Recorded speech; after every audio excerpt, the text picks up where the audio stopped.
अपने YouTube channel JCD classes में आपका स्वागत है। तो प्यारे बच्चों, 23 तारीख का पेपर आ चुका है। त्रैमासिक परीक्षा 2023-24 का है, राजनीति शास्त्र का है और कक्षा 12वीं का सेट ए है। सेट बी भी इसका मैं बहुत जल्द प्रोवाइड कर दूंगा। सेट बी में बहुत सारे क्वेश्चन आपको चेंज दिखने को मिल सकता है। यदि आपको पूरे के पूरे 80 नंबर चाहिए तो सेट बी भी देख लेना। और एकदम ये रियल पेपर है। क्या है? रियल पेपर है, ओरिजिनल पेपर है। पूरा सोल्यूशन के साथ मैं इस वीडियो पर प्रोवाइड कराने वाला हूं। तो वीडियो के लास्ट तक बने रहना। और जिन्होंने अभी तक चैनल को सब्सक्राइब नहीं किया है, चैनल को सब्सक्राइब कर दो और बेल आइकन को प्रेस कर दो। इस वीडियो को जितना हो सके अपने दोस्तों में शेयर कर देना ताकि सभी के पास पहुँच पाए और वो अपनी तैयारी अच्छे से कर पाएँ। तो चलिए स्टार्ट करते हैं। ठीक, तो चैनल को सब्सक्राइब कर लेना। आपके लिए इतना मेहनत करते हैं। तो पहला क्वेश्चन क्या है? सही विकल्प चुन करके उत्तर देना है। 6 नंबर का सही विकल्प आया हुआ है, आपको सही विकल्प चुन करके उत्तर लिखना है। पहला क्या है? सोवियत संघ का विघटन किस वर्ष हुआ था? तो सोवियत संघ का विघटन यानी सोवियत संघ जो था रूस है वो जब उसका विघटन हुआ, पार्ट में बटा, तो कौन से सन में बटा? तो 1991 में विभाजित हुआ था। ठीक, फिर बोल्शिविक क्रांति कहाँ हुई थी? तो बोल्शिविक क्रांति कहाँ हुई थी? तो ये हुआ था सोवियत रूस में हुआ था। कहाँ हुआ था? सोवियत रूस में हुआ था। फिर यहाँ पास देखिए तीसरा नंबर क्या है? द्विध्रुवीयता के उदय का क्या कारण था? तो द्विध्रुवता के उदय का कारण दो शक्तियों का उदय, परमाणु हथियारों का दौर और बड़ी शक्तियों की कम संख्या, ये सभी हैं। तो उपरोक्त सभी होगा। ठीक, फिर यहाँ पास देखिए क्वेश्चन क्रमांक चौथा क्या है? यूरोपीय संघ की मुद्रा है। तो यूरोपीय संघ की मुद्रा क्या है? यूरो है। ठीक ना, इसको अच्छे से कर लेना। फिर अगला यहाँ पास देखिए, अगला है खुले द्वार की नीति अपनाई गई थी। तो खुले द्वार की नीति किसने अपनाई थी? चीन ने अपनाई थी। फिर यहाँ पास एक डाउट है प्यारे बच्चों, यहाँ पास मैं बता दूं कि यूरोपीय यूनियन संघ की स्थापना कब हुई थी? तो बहुत जगह मिलता है कि 1993 में हुआ था, लेकिन यहाँ पास 1993 क्वेश्चन में है ही नहीं। तो इसलिए मुझे इसका आंसर मैं क्लियर आपको नहीं बता रहा हूँ कि क्या होगा। 1993 विकिपीडिया वगैरह में गूगल में सर्च किया तो 1993 आ रहा था। इसको देख लीजिएगा, है ना। इसका आंसर यदि पता होगा तो नीचे कमेंट बॉक्स पर कमेंट कर देना। यहाँ पास रिक्त स्थान की पूर्ति आप देख सकते हैं। 6 नंबर का रिक्त स्थान की पूर्ति आया है। साप्टा पर खालिस्तान दक्षेत सम्मेलन में हस्ताक्षर हुआ। साप्टा पर 8 दक्षेत सम्मेलन में हस्ताक्षर हुए थे। कितने? 8 देशों ने दक्षेत सम्मेलन में सहभागिता लिया था, जिसमें अपना भारत देश भी था। ठीक, भारत पाकिस्तान के बीच शिमला समझौता खालिस्तान में हुआ था। तो 2 जुलाई 1972 में हुआ था। कहाँ हुआ था? शिमला में 2 जुलाई 1972 में हुआ था। 1972। ठीक, याद रखिएगा। फिर यहाँ पास सार्क संगठन के सदस्य राष्ट्रों की संख्या कितनी है? तो इसमें राष्ट्रों की संख्या 7 है, जिसमें अपना प्यारा भारत देश भी शामिल है। सिक्किम खालिस्तान में अलग राज्य बना। तो सिक्किम 1975 में, किसमें? 1975 में अलग एक राज्य घोषित किया गया था उसको। फिर अगला क्वेश्चन क्या है? स्वतंत्रता के बाद भारत के 5वें प्रधानमंत्री कौन थे? तो स्वतंत्रता के बाद भारत के 5वें प्रधानमंत्री चौधरी चरण सिंह थे। कौन थे? चरण सिंह थे। चौधरी चरण सिंह थे। ठीक, फिर अगला क्वेश्चन क्या है? देशी रियासतों का भारतीय संघ में विलय हेतु तैयार सहमत पत्र को खालिस्तान कहा गया था। तो प्रीवी, क्या कहा गया था? प्रीवी पर्स। ठीक, प्रीवी पर्स कहा गया था। तो यहाँ पास सत्य सत्य में आपको बताते जा रहा हूँ। पहला क्या है? भारत में पूंजीवादी अर्थव्यवस्था है। ये एकदम असत्य है, क्योंकि भारत में मिश्रित अर्थव्यवस्था है। ठीक ना। श्वेत क्रांति का संबंध मछली उत्पादन से है। ये भी असत्य है, क्योंकि श्वेत क्रांति का संबंध दूध से था। ठीक ना। फिर नीति आयोग की स्थापना 2000 में हुआ था। ये भी एकदम असत्य है प्यारे बच्चों, क्योंकि नीति आयोग की स्थापना 1 जनवरी 2015 में किया गया था। ठीक, फिर भारत चीन युद्ध 1982 में हुआ था। ये भी असत्य है क्योंकि भारत और चीन के मध्य युद्ध 1962 में हुआ था। ठीक। राज्यसभा का कार्यकाल 4 वर्ष का होता है। ये भी एकदम असत्य है क्योंकि राज्यसभा का कार्यकाल 6 वर्ष का होता है। ठीक। भारत विदेश नीति का आधार शांतिपूर्ण सह अस्तित्व है, तो ये भी असत्य है क्योंकि बहुत विद्रोह आंदोलन किए गया था। तो इसका मुझे करेक्ट ऑप्शन नहीं पता है, लेकिन जहाँ तक है तो असत्य ही होगा। तो पूरे के पूरे असत्य हैं। ठीक। फिर यहाँ पास अब सही जोड़ी का मिलान करना है, तो मैं आपको पूरा बताते जा रहा हूँ आंसर, आप देखते जाइएगा। मैकमोहन रेखा ये किसके बीच है?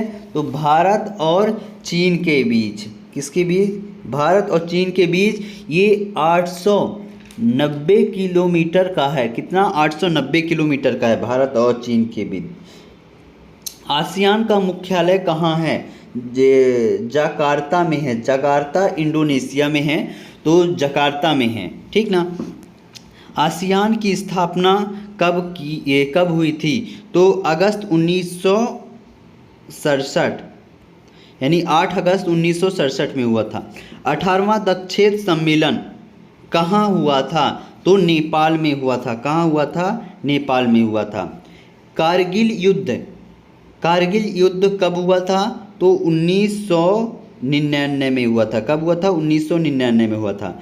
राजीव जयवर्धन समझौता, तो इसका राजीव उर्ध्ववर्धन समझौता कब हुआ था? 29 जुलाई 1987 को हुआ था। ठीक।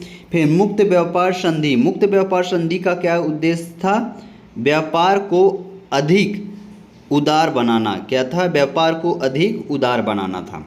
फिर यहाँ पास ऑब्जेक्टिव क्वेश्चन देख सकते हैं, एक वाक्य में उत्तर लिखना था। 7 नंबर का क्वेश्चन है। पूरे के पूरे उत्तर मैं आपको बताते जा रहा हूँ। नियोजन की परिभाषा लिखिए। तो नियोजन की परिभाषा आप लोग लिखिएगा, कॉपी पेन निकाल लीजिए। वर्तमान परिस्थितियों को ध्यान में रखकर किसी लक्ष्य की प्राप्ति के लिए भविष्य की रूपरेखा तैयार करने के लिए आवश्यक क्रियाकलापों के बारे में चिंतन करना नियोजन कहलाता है। ठीक ना। इसको आप लिख लीजिएगा। दूसरा क्या है? प्रथम पंचवर्षीय योजना की योजनाकार कौन थे? तो प्रथम पंचवर्षीय योजना की योजनाकार कौन थे? पंडित जवाहरलाल नेहरू थे। ठीक। फिर नीति आयोग का अध्यक्ष कौन होता है? तो नीति आयोग का अध्यक्ष प्रधानमंत्री होते हैं, जो कि हमारे अभी इस समय नीति आयोग के अध्यक्ष श्री नरेंद्र मोदी जी हैं। फिर योजना आयोग का गठन कब हुआ था? तो योजना आयोग का गठन 19 मार्च 1950 में हुआ था। कब हुआ था? 19 मार्च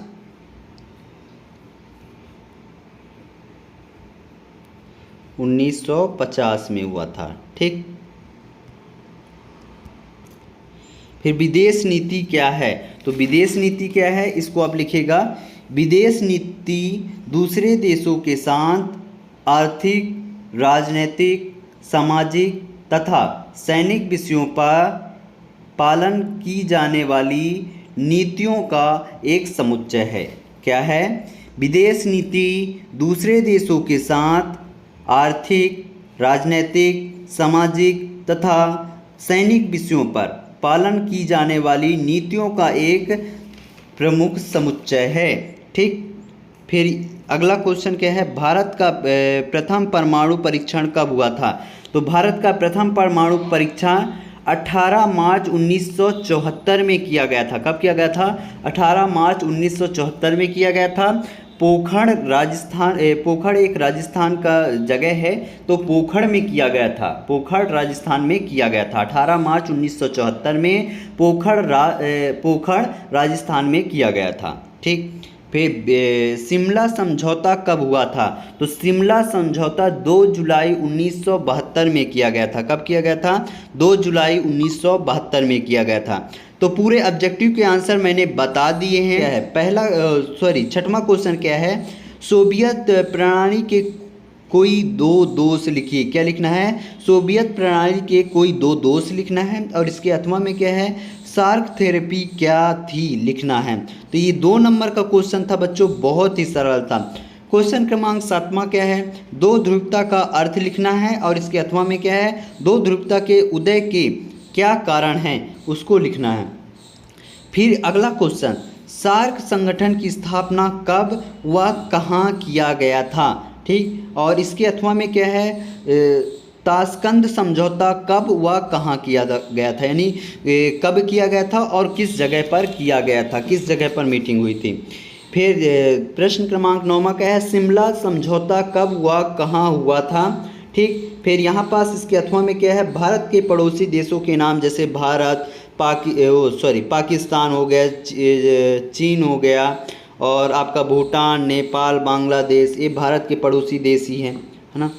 फिर यहाँ पास क्वेश्चन क्रमांक 10वां देखिएगा, भारत श्रीलंका मतभेद के कारण लिखे। भारत और श्रीलंका के मध्य किस कारण से मतभेद होते रहते हैं उसका आपको पूरा कारण देना है। फिर इसके अथवा में श्रीलंका के जाति संघर्ष पर टिप्पणी लिखने को कहा गया है। अगला क्वेश्चन क्या है? सार्क का गठन किन उद्देश्यों को लेकर के किया गया था? किसका?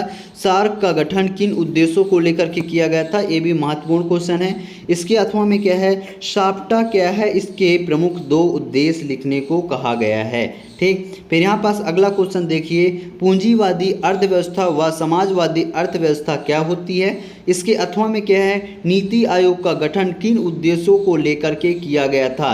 ये भी बहुत महत्वपूर्ण क्वेश्चन है। इन सभी के आंसर मैं वीडियो के लास्ट पे प्रोवाइड करूंगा। फिर राष्ट्रीय विकास परिषद का गठन कब हुआ व इसके 2 प्रमुख उद्देश्य लिखने को कहा गया है। 2 नंबर का क्वेश्चन है। इसके अथवा में क्या है? भारत में आर्थिक नियोजन की आवश्यकता क्यों पड़ी? ये भी महत्वपूर्ण क्वेश्चन है। इसके बाद यहाँ पर सब देख सकते हैं, ये 2 नंबर का 14 वाला, गुटनिरपेक्षता की नीति क्या थी लिखना है। फिर विश्व बंधुता से क्या तात्पर्य है उसको लिखना है। क्वेश्चन क्रमांक 15 क्या है? यहाँ पर सब देख सकते हैं, भारतीय राष्ट्रीय कांग्रेस की स्थापना कब व कहाँ की गई थी? इसके अथवा में है, जय जवान जय किसान का नारा किसने और कब दिया था?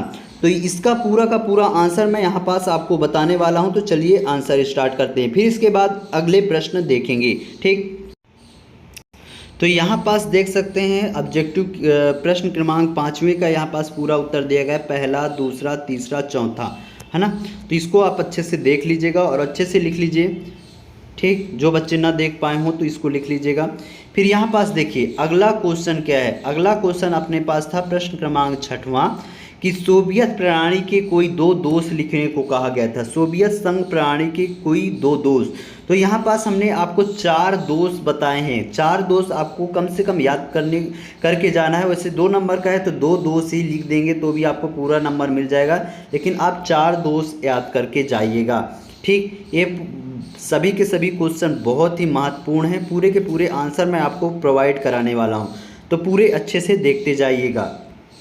फिर यहाँ पास देखिए, 2 ध्रुवता का अर्थ लिखिए। क्या है? क्वेश्चन क्रमांक 7वां का आंसर है ये, 7वां का आंसर है ये। 2 ध्रुवता का अर्थ लिखिए। तो यहाँ पास 2 ध्रुवता का अर्थ यहाँ पास आप लिख सकते हैं। 2-3 अर्थ दिए गए हैं। पहला अर्थ, ये दूसरा अर्थ हो गया यहाँ पास, और इसी क्रम में यहाँ पास 3 अर्थ दिए गए हैं। तो 3 अर्थों में से कोई एक अर्थ लिखना है। ठीक, फिर यहाँ पास देखिए क्वेश्चन क्रमांक 8वां था कि सार्क संगठन की स्थापना कब हुआ, कहाँ हुआ था। तो सार्क क्या है? तो सार्क के बारे में पूरा नहीं लिखना है, इसमें लिखना है सार्क की स्थापना 8 दिसंबर 1985 में बांग्लादेश के ढाका में सार्क चार्ट पर हस्ताक्षर की गई थी। तो आपको इतना लिखना है 8वें का उत्तर। ठीक ना, पूरा आपको नहीं लिखना है। फिर यहाँ पास देखिए, भारत के पड़ोसी देश व उनकी राजधानियाँ लिखना है।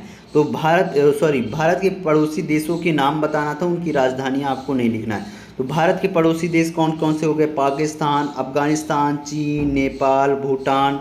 ठीक, इसी क्रम में बांग्लादेश, म्यांमार, श्रीलंका, मालदीव, ये सारे अपने भारत देश के क्या हैं? पड़ोसी देश हैं। पड़ोसी देश बस के नाम लिखना था, इनके राजधानी का नाम नहीं लिखना था। ठीक। फिर यहाँ पास देखिए भारत श्रीलंका के मतभेद के क्या कारण थे। कोई दो कारण आपको लिखना है मुख्यतः, तो यहाँ पास आप पूरा इसको लिख सकते हैं। ये प्रश्न क्रमांक क्या था, इस प्रश्न क्रमांक यहाँ पास आप लिख सकते हैं, ये प्रश्न क्रमांक 10वें का उत्तर है। कौन सा है, 10वें का उत्तर है। ठीक, ये पूरा आप अच्छे से लिख लीजिएगा। फिर यहाँ पास ये लिख लीजिए, आपको 4 यहाँ पास मतभेद के कारण हमने बताए हैं, चारों के चारों आप लिख लीजिए। फिर सार्क के उद्देश्य क्या लिखना है, सार्क के उद्देश्य, सार्क की गठन किन उद्देश्यों को लेकर के किया गया है, तो ये 11वें का उत्तर है। पूरा आप देख सकते हैं, पूरा सॉल्यूशन यहाँ पास प्रोवाइड की गई है। ठीक, अच्छे से पूरा का पूरा आंसर आप देख लीजिए। उद्देश्य लिखना था आपको, 2-3 उद्देश्य तो भी लिखना है, 3 उद्देश्य कम से कम आपको लिखने हैं। ठीक, फिर यहाँ पास देखिए अगला क्वेश्चन, नीति आयोग क्या पूछा गया था, नीति आयोग क्वेश्चन क्रमांक 12वें का उत्तर है, अथवा क्वेश्चन क्रमांक 12वें का अथवा का उत्तर है कि नीति आयोग का गठन किन उद्देश्यों को लेकर के किया गया था। तो नीति आयोग के निम्नलिखित उद्देश्य थे, तो ये आप पूरा उद्देश्य देख सकते हैं। कम से कम आपको 2 उद्देश्य तो भी आपको लिखने हैं। ये 2 उद्देश्य आप इतने से लेकर के 3 उद्देश्य लिख दीजिएगा, आपको पूरे नंबर मिल जाएगा। ठीक, ये हमने एक्स्ट्रा बता दिए हैं, जो भी आपको सरल होता है आप याद कर लीजिएगा। ठीक, फिर यहाँ पास देखिए अगला क्वेश्चन, अगला क्वेश्चन था प्रश्न क्रमांक 13 में क्या पूछा गया था कि राष्ट्रीय विकास परिषद की गठन कब, 13 में पूछा गया था राष्ट्रीय विकास परिषद की गठन कब हुआ, वह इसके प्रमुख 2 उद्देश्य। तो यहाँ पास अब देखिए, भारत में 6 अगस्त 1952 को राष्ट्रीय विकास परिषद की गठन किया गया था। आपको पहले इतना पॉइंट लिखना है, पहला पॉइंट। फिर यहाँ पास उद्देश्य दिए गए हैं राष्ट्रीय विकास परिषद के उद्देश्य, तो आपको 2 उद्देश्य लिख देने हैं, कोई भी 2 उद्देश्य। बाकी ये चीज़ें आपको नहीं लिखने हैं, ये आप इसको आप छोड़ दीजिएगा।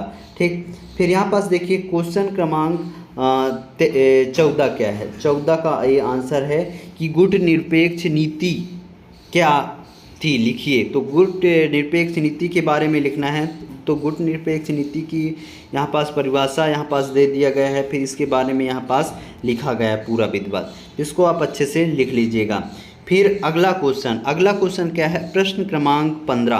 तो प्रश्न क्रमांक 15 क्या कहता है, प्रश्न क्रमांक 15 का उत्तर कि जय जवान जय किसान का नारा किसने और कब दिया था। तो किसने दिया था जय जवान जय किसान का नारा, लाल बहादुर शास्त्री ने दिया था। 1965 में दिल्ली में एक सार्वजनिक सभा में दिया गया था। तो यहाँ से आप यहाँ तक लिख सकते हैं।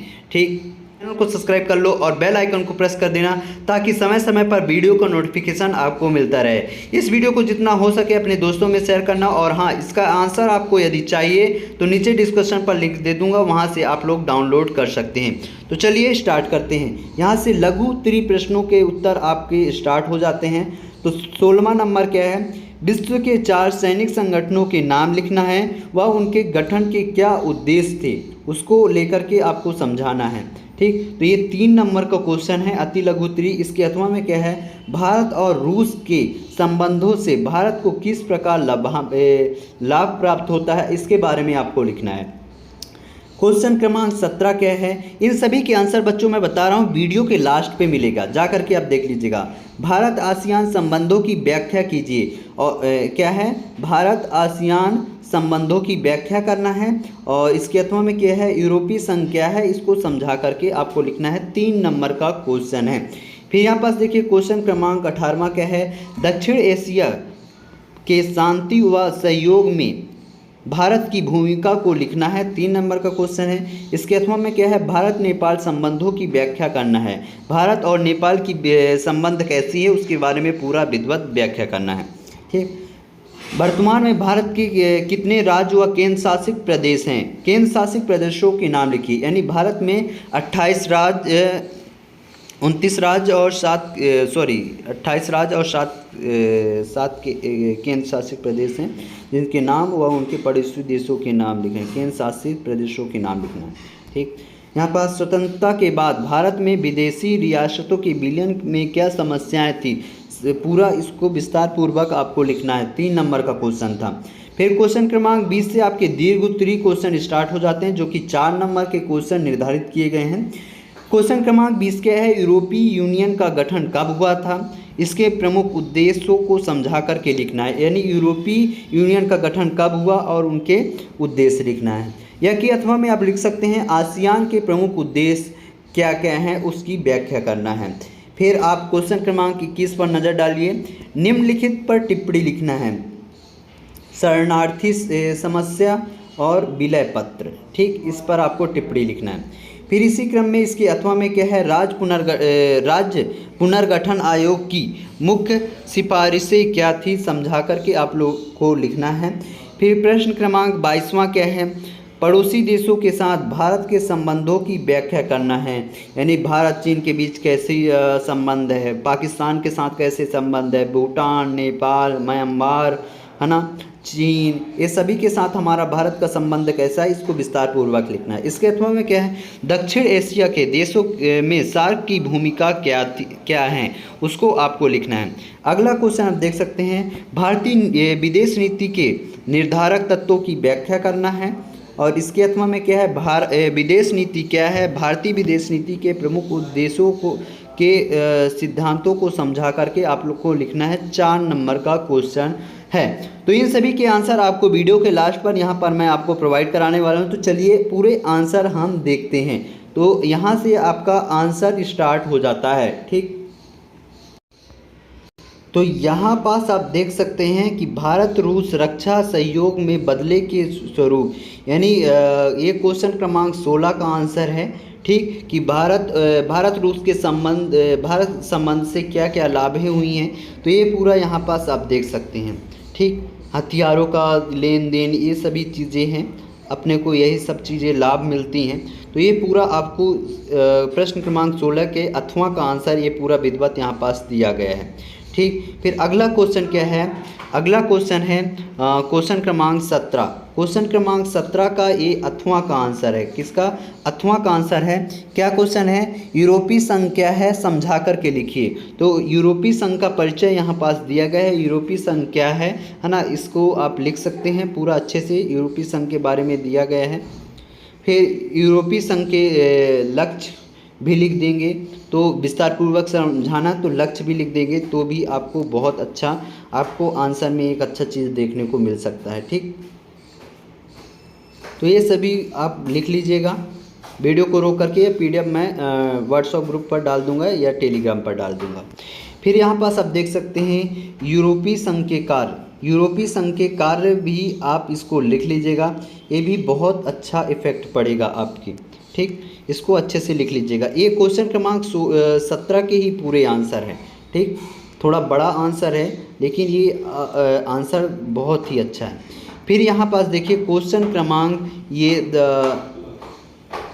18 का उत्तर है, क्या है, क्वेश्चन क्रमांक 18वें का उत्तर है कि भारत और नेपाल, अथवा का उत्तर है 18वें के अथवा का, भारत नेपाल संबंधों की व्याख्या करना है। तो यहाँ पास आप देख सकते हैं करीबी पड़ोसी के रूप में भारत नेपाल के मैत्री में ये सारी चीज़ें हैं, इसको आप अच्छे से देख सकते हैं भारत नेपाल के बीच संबंध के बारे में। तो इसको आप पूरा अच्छे से लिख लीजिएगा, ठीक। और ये आर्थिक रूप से यहाँ पास आप देख सकते हैं भारत और नेपाल के बीच कैसा संबंध है, ठीक, इसको थोड़ा सा लिख लीजिएगा। फिर इसी क्रम में यहाँ पास देखिए अगला क्वेश्चन, अगला क्वेश्चन क्या है, क्वेश्चन क्रमांक 19। क्वेश्चन क्रमांक 19 में क्या है, भारत वर्तमान में भारत के कितने राज्य व केंद्र शासित प्रदेश हैं, है ना। तो भारत के राज्य व केंद्र शासित प्रदेश, यहाँ पास देख सकते हैं भारत एक राज्यों का संघ है जिसमें 28 राज्य व 8 केंद्र शासित प्रदेश हैं, ठीक। और इसके आप पूरा यहाँ पास देख सकते हैं कि केंद्र शासित प्रदेशों के नाम लिखना को कहा गया है। तो आप पूरा केवल नाम बस लिखना है। अंडमान और निकोबार द्वीप समूह, चंडीगढ़ हो गया, दादर और नागर हवेली का दमन का द्वीप, है ना, ये हो गया, दिल्ली व लद्दाख, लक्षद्वीप, जम्मू और कश्मीर, पांडिचेरी।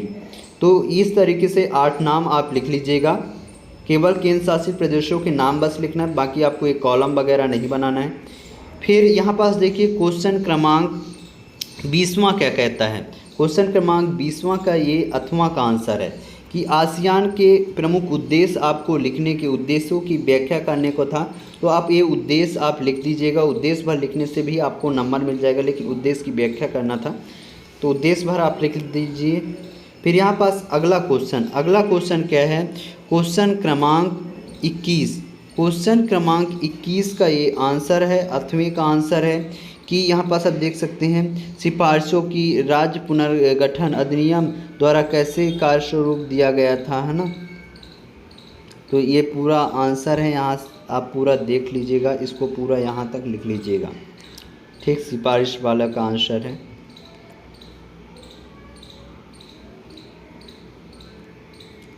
फिर यहाँ पास आपका क्वेश्चन क्रमांक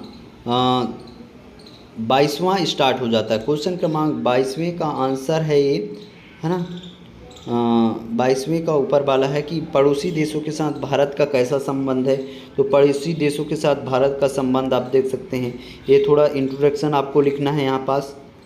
फिर इसके बाद पड़ोसी देशों के साथ भारत के संबंधों पर महत्वपूर्ण बिंदु आप लिख दीजिएगा, 2-3 बिंदु आपको लिखना ज़रूरी है। फिर भारत और चीन के मध्य संबंध लिखिए, ठीक ना। तो आपको 4 संबंध लिखना है, ज़्यादा संबंध आपको नहीं लिखनी है। फिर भारत और पाकिस्तान के बीच संबंध कैसा है, 4 संबंध आप लिख दीजिएगा, 4 पॉइंट। फिर ऐसे श्रीलंका के मध्य 4 पॉइंट आप लिख दीजिएगा, ठीक ना। फिर यहाँ पास भारत और भूटान के मध्य संबंध लिख दीजिएगा, 2-2, 4-4 पॉइंट ऐसे ही आप लिखते जाइएगा, ज़्यादा नहीं लिखिएगा। भारत और मालदीव के मध्य संबंध, ठीक। भारत और म्यांमार के मध्य संबंध। तो इस तरीके से आपके क्वेश्चन क्रमांक 22 के आंसर यहाँ पास बता दिए। फिर एक क्वेश्चन क्रमांक 23 का क्या है, क्वेश्चन क्रमांक 23 का ये 8वां का आंसर है। किसका 8वां का आंसर है कि भारत की विदेश नीति से क्या तात्पर्य है व उनके उद्देश्य लिखना है। तो भारत की विदेश नीति का एक यहाँ पास आपको क्या है, तो भारत का विदेश नीति के परिभाषा और भारत के विदेश नीति के उद्देश्य यहाँ पास लिखने को कहा गया है। तो भारत के विदेश नीति के उद्देश्य आप पूरा देख सकते हैं। तो विधिवत पूरे आंसर आपको यहाँ पास प्रोवाइड किए गए हैं, आप सभी आंसरों को अच्छे से देखिए और पूरा विधिवत अच्छे से लिख लीजिएगा। तो पूरा अच्छे से लिख के आइएगा। पूरा मैंने राजनीति का A to Z पूरे आंसर प्रोवाइड किए हैं। यदि आप अच्छे से तैयार करके जाते हैं तो पूरे 80 में से 80 लाने से कोई भी नहीं रोक सकता है। तो अच्छे से तैयार करके जाना। और हाँ, कक्षा 11वीं का बहुत जल्द अपलोड हो जाएगा और कक्षा 12वीं का सेट बी का भी बहुत जल्द अपलोड होने वाला है। वीडियो देखना मत भूलिएगा। मिलते हैं अगले वीडियो पर, तब तक के लिए जय हिंद जय भारत।